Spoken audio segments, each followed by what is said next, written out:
কাউকে যখন আপনি এভাবে রোস্ট রান্না করে খাওয়াবেন, সে আপনার প্রশংসা করতেই বাধ্য।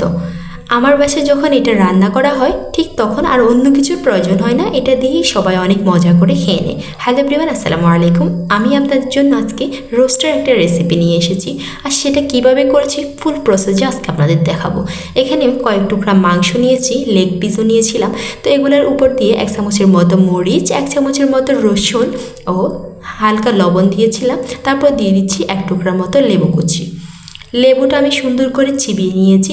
তারপর আমি মাংসের সাথে ম্যারিনেট করে নেব। লেবুটা আপনারা অবশ্যই দিবেন, না হলে কিন্তু মাংসের যে একটা গন্ধ আছে সেটা থাকবে না। তারপর আমি আধা ঘন্টার জন্য রেস্টে রেখেছিলাম। আর এখানে আমি একটা ফ্রাই প্যানের মাঝে দিয়ে দিচ্ছিলাম 2 কাপের মতো পেঁয়াজ কুচি, এগুলোকে ব্লান্ডার করে রেখেছিলাম। তারপর দিয়ে দিচ্ছিলাম লবণ। তারপর পেঁয়াজ এবং তেলের মাঝে অনেকক্ষণ পর্যন্ত নেড়ে ছেড়ে নিয়েছিলাম। যখন তেল এবং পেঁয়াজটা যখন নেড়ে ছেড়ে নিচ্ছি, তারপর দিব আমি এখন রসুন কুচি দিয়ে, তারপর দিয়ে রসুন বাটা দিয়েছিলাম, তারপর জিরার বাটা দিয়েছিলাম। সবগুলোকে আবার মশলার সাথে ভেজে নিচ্ছি। রসুন এবং জিরা বাটা দিয়ে তারপর আবার এখন দিয়ে দিচ্ছি 1 চামচের মতো মরিচের গুঁড়া দিয়ে আমি এবার আবার মিশিয়ে নিচ্ছি অনেকক্ষণ পর্যন্ত। দেখতেই পাচ্ছেন তেল এবং মশলার সাথে যখন আমি কষিয়ে নিচ্ছি, ঠিক তখন দিয়ে দিচ্ছি বাদাম বাটা এবং সরিষা বাটা। আমি সবগুলো আগে ব্লেন্ডার করে রেখেছিলাম, তো এখন ধাপে ধাপে ইউজ করতেছি। তো বাদাম বাটা এবং সরিষা বাটা দিয়ে তারপর আবার মিশিয়ে নিচ্ছি কিছুক্ষণ। এবার 10 থেকে 15 মিনিট পর্যন্ত আমি রেখে দিব মশলাটা কষানোর জন্য। আপনার মশলাটা যত বেশি কষবে, আপনার কিন্তু রোস্টটা তত বেশি মজা হবে। তো আমি বেশ কিছুক্ষণ পর্যন্ত এভাবে নেড়েছে, আবার ঢাকনা উল্টিয়ে আবার কিছুক্ষণ কষিয়ে নিচ্ছি। এই দিকে কিন্তু আমি আরেকটা চুলায় আমি আমার মাংসগুলো ভেজে নিচ্ছি। তো আমি আবারও মশলাগুলো কষানোর জন্য দিচ্ছি। যখন তেলটা দেখব উপরে উঠে আসছে মশলা থেকে, ঠিক তখনই কিন্তু আমার বুঝতে হবে যে মশলাটা হয়েছে। আর রোস্টের ভিতর সবচেয়ে মজার ব্যাপার হচ্ছে, যত বেশি মশলাটা কষানো হবে, তত বেশি খাবারটা মজা হবে। তো আমি এভাবে অনেকক্ষণ পর্যন্ত নেড়ে ছেড়ে তারপর যখন তেলটা উপরে আসছে, তখন আমি ভাজা রোস্টগুলোর জন্য মাংসগুলো দিয়ে দিচ্ছি। তারপর মাংসগুলো দিয়ে আমি এবার মিশিয়ে নিব। তো আমি হালকা পাতলা করে আস্তে আস্তে নেড়ে ছেড়ে দিচ্ছি।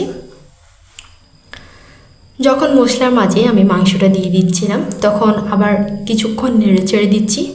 তো আপনার বেশি নাড়াচাড়া করতে যাবেন না, তাহলে কিন্তু মাংসটা ভেঙে যাবে। তো এভাবে উলট পালট করে নেড়ে ছেড়ে দেওয়ার পর তারপর আমি ঢেকে দিব আরও 15 থেকে 20 মিনিটের জন্য। তো 15 থেকে 20 মিনিট পর আমি মাঝখান দিয়ে 10 মিনিট পর আমি আবার নেড়ে ছেড়ে দিচ্ছি। দেখতেই পাচ্ছেন, তাহলে কিন্তু পুড়ে যাবে। তো আমি এখানে কোনো প্রথমে পানি অ্যাড করিনি, তো এখানে একটু পানি অ্যাড করে দিচ্ছি।